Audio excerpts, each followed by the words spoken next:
Hello everybody and welcome back to Turn of the Century Games. My name is Mike. I'm joined today by Shocky the Pikachu. And if you're wondering why this video looks, maybe even sounds a little bit different, it's because I goofed up. When I was recording this part 8.5, I neglected to check whether or not my microphone was turned up on my recordings. And so as a result, you can hear the game audio just fine. However, myself, I am way too low a volume, and you'll not hear me like at all. So that is why this video is now a voiceover video. So when we last left off, we had actually gone ahead and we visited Celadon City and gotten a fresh water from the department store. And at that point, we proceeded over to Saffron City, where we gave the guard the water and we were allowed into the city of Saffron, and we'll now be able to get in from any angle. So this being the very first voiceover video for this series and for the channel in general, again just because of a complete and utterly stupid oversight on my part, it might be a little bit weird as I'm currently recording this while watching the playback. So one of the first things that I went ahead and did in this part was I visited the southern part of Celadon City, where we come to this diner. And in the diner we go ahead, we talk to this guy here.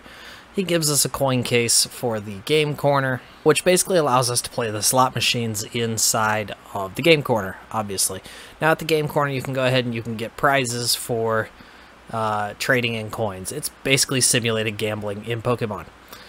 Real quick here, I did want to show off one really interesting bit. So there's this building here that kind of looks like it should be a Pokemon Center. Like, it's got the same tile set and everything. And as such, being that it looks just like a Pokemon Center, something very interesting in this room that's not really useful per se, but check it out anyways.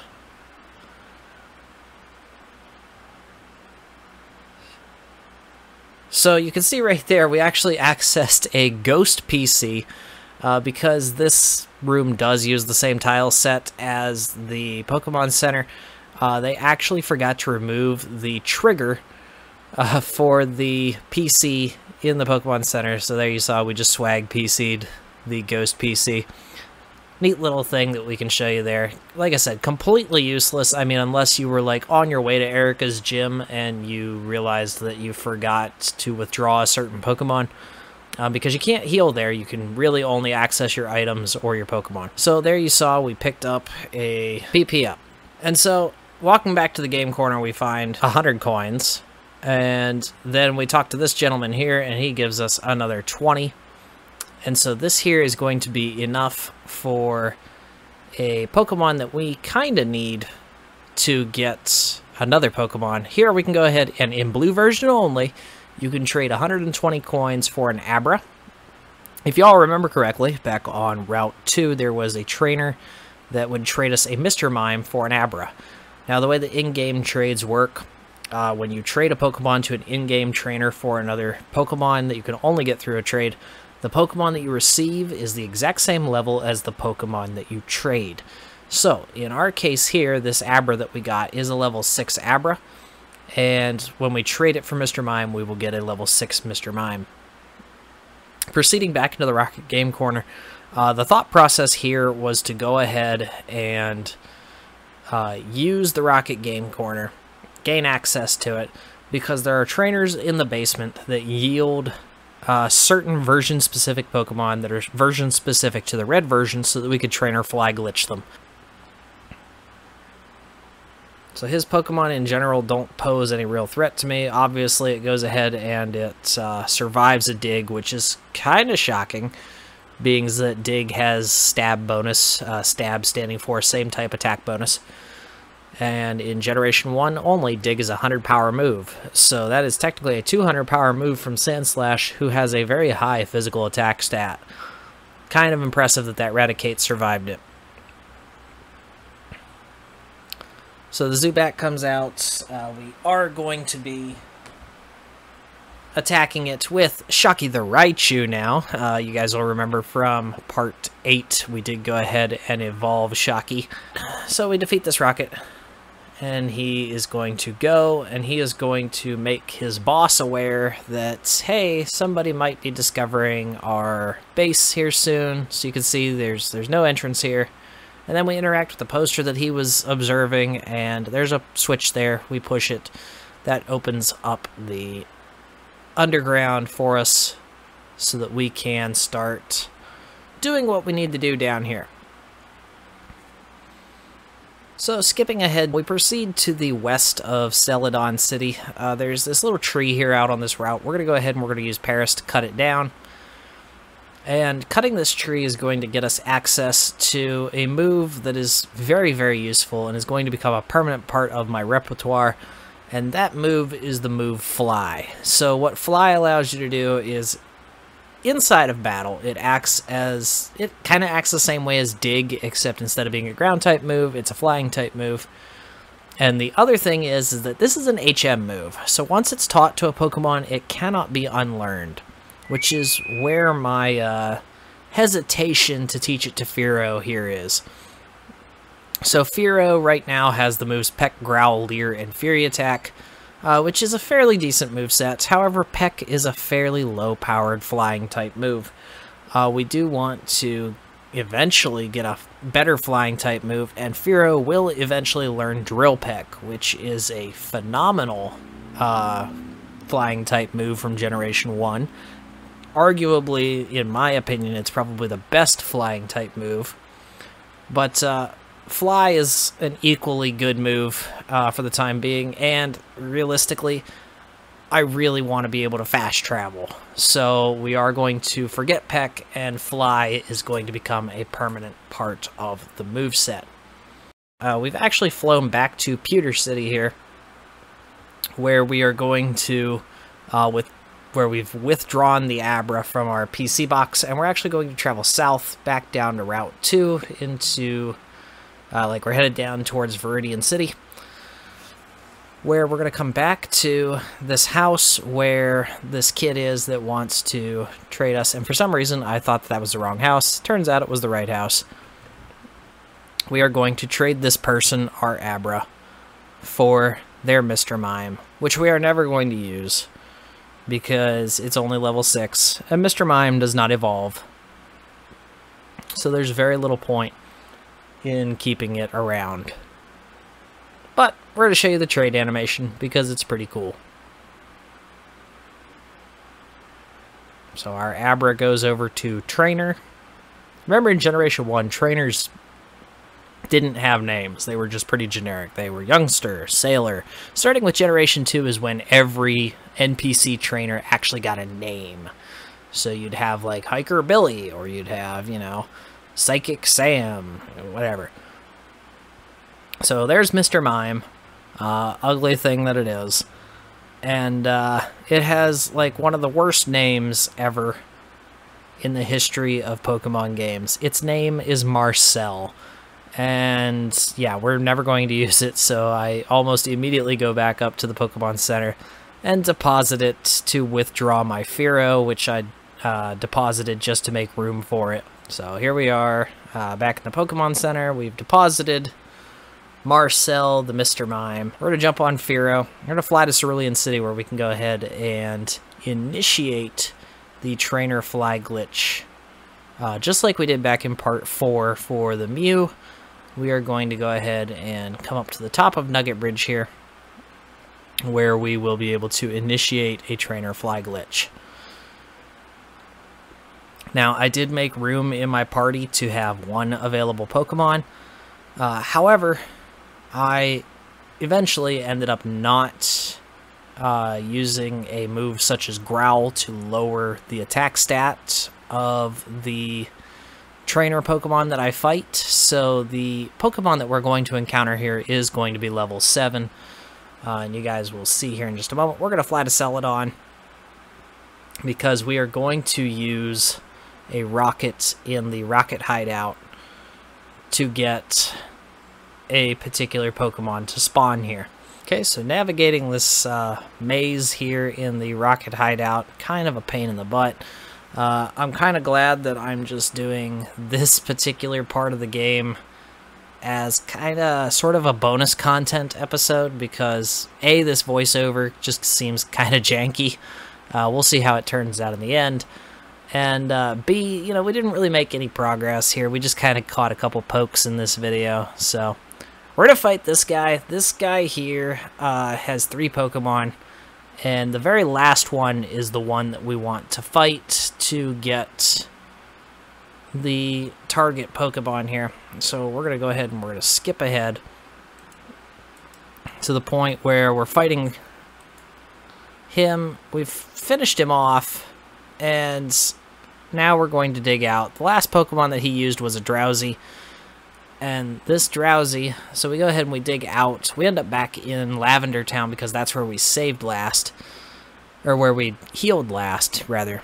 And now using Fearow, we are going to fly back to Cerulean to see just what Pokemon we are going to get from having defeated that Rocket's Drowsy. But first, I feel it's necessary to have a Pokemon to put this target Pokemon to sleep. Reason why we want to put target Pokemon to sleep, as I explained in part 4 of the game playthrough, when you are attempting to catch a wild Pokemon that is not typically considered a wild Pokemon, they have very, very low catch rates.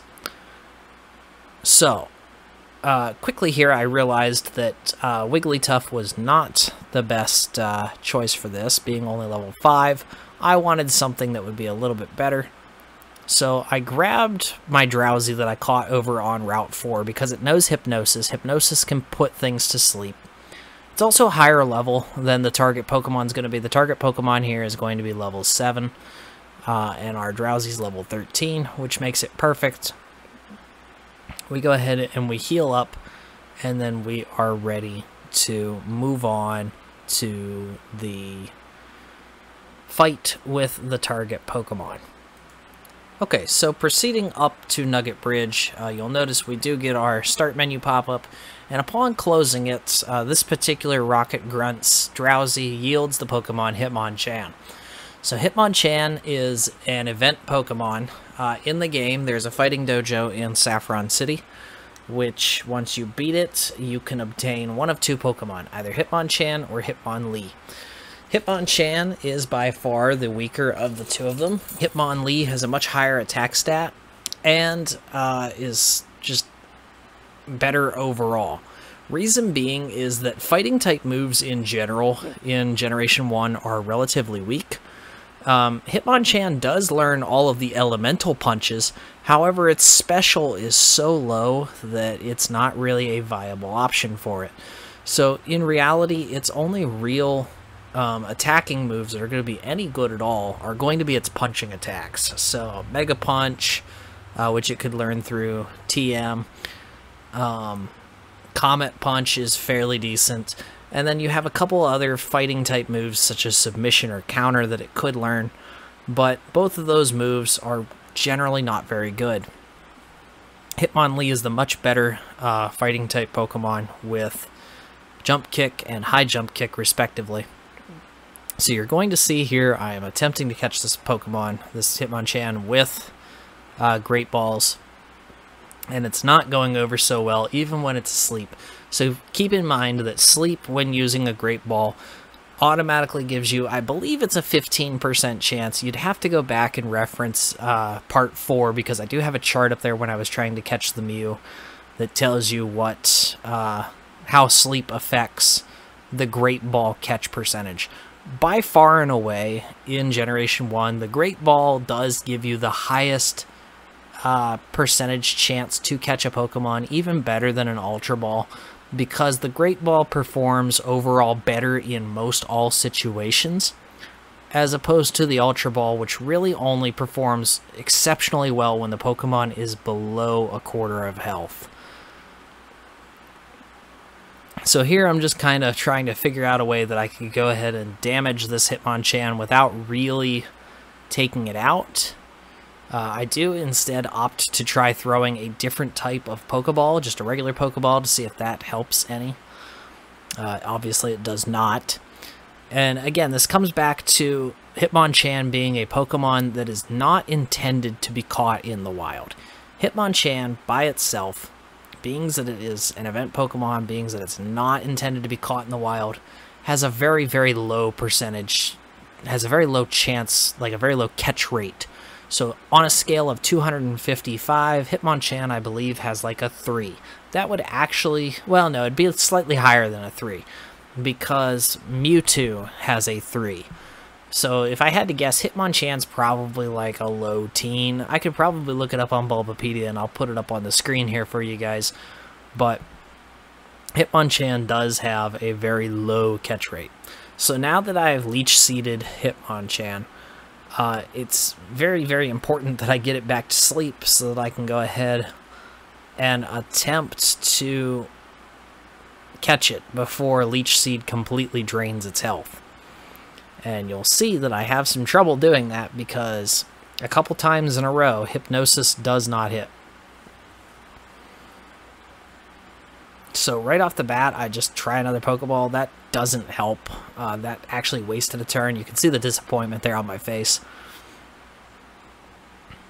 And it misses a Comet Punch and takes more Leech Seed damage. Not a good look. So just to be safe, I did go ahead and use a save state so that I can continue to try putting it to sleep without needing to worry. Critical hit Comet Punch. That's not going to do much. It only does 1 more hit point than a standard hit. Although, keep in mind, Comet Punch can hit up to 5 times. Hypnosis finally hits, and I'm able to go ahead and use a Great Ball. This is one of my last 2. And right here, we do catch the Hitmonchan.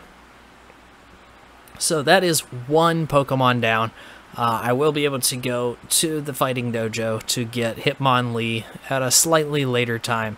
And Hitmonlee, when I get him, will be level 30, which is a-okay by me. It's phenomenal. Let's go ahead and skip ahead to another part of the video here where I start attempting to get another version exclusive Pokemon. So, just as a quick note, before we get to that next part, special cameo appearance here by my cat Donald. Look at how cute and fluffy he is, and then he uses Tail Whip. It's super effective! Okay, so having set up another trainer fly glitch in Cerulean City, I proceed back to Celadon City and the Rocket Hideout. The trainer that I need to use for this trainer fly glitch is actually a non-moving trainer. He's actually the trainer to the left of Giovanni's door. So I need to fight a trainer before I can fight him, because this trainer will not walk up to us, nor will he interact with us unless we talk to him. So it is impossible to initiate a battle with this trainer unless we've fought another trainer to break the trainer fly glitch cycle. Again, remember, when setting up trainer fly glitch, the very first trainer that you interact with has to walk up to you. Even if you walk right in front of a trainer, if there's no room for them to walk, the game will soft lock. You must walk into the path of a trainer so that they can approach you. That completes the cycle of the trainer fly glitch. So by fighting this trainer here, we actually complete that portion of the glitch. The glitch is still in effect up on Route 24, and when we go to cross Nugget Bridge, it will pop up, it'll designate what Pokemon we face there based on the special stat of the very last Pokemon that we face. So that is why we are facing this guy. This guy here is actually not the guy that is going to get us the Pokemon that we want. So, with that trainer having been beaten, we can now come to this guy here outside of Giovanni's room and actually interact with him so that we can use his last Pokemon as the Pokemon that we want to designate what Pokemon we get when we cross Nugget Bridge on Route 24 again. So this rocket starts out with a sand shrew, which by itself isn't bad. We're going to face off with a sand slash of the same level.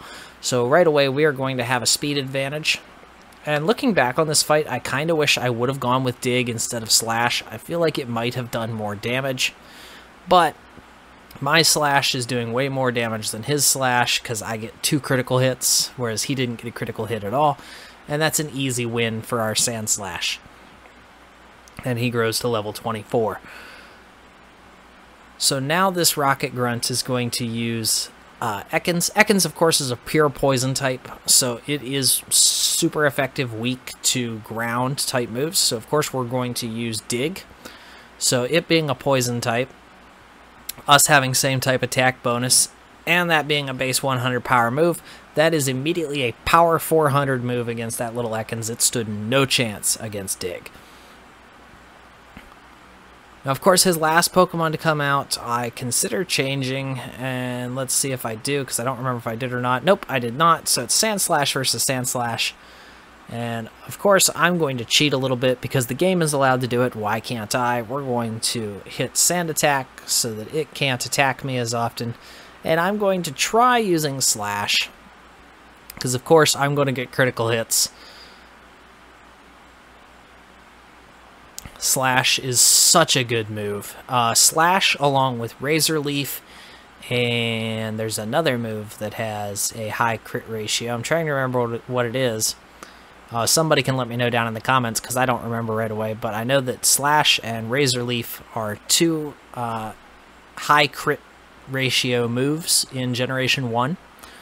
So they are very good moves to use. But now that we've beaten this guy, we're going to go ahead and we're going to dig out of the rocket hideout because we don't want to face anybody else at this point. This puts us into Saffron City, which is fine. We're going to go ahead and save, or not save, but we are going to go ahead and heal ourselves here.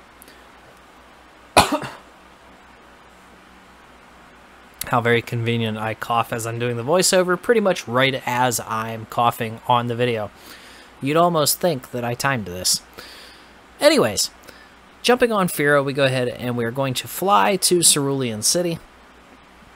And once there, we will proceed up over Nugget Bridge, where we will encounter our next target Pokemon. Now, this target Pokemon, like I said, is a red version exclusive, so not normally obtainable here in blue version. It's also a fire type, and because it is normally obtainable, even though it's not normally obtainable in this game, it is normally obtainable in red version. That means that it's going to have a relatively decent catch rate, and that Pokemon is, of course, Growlithe.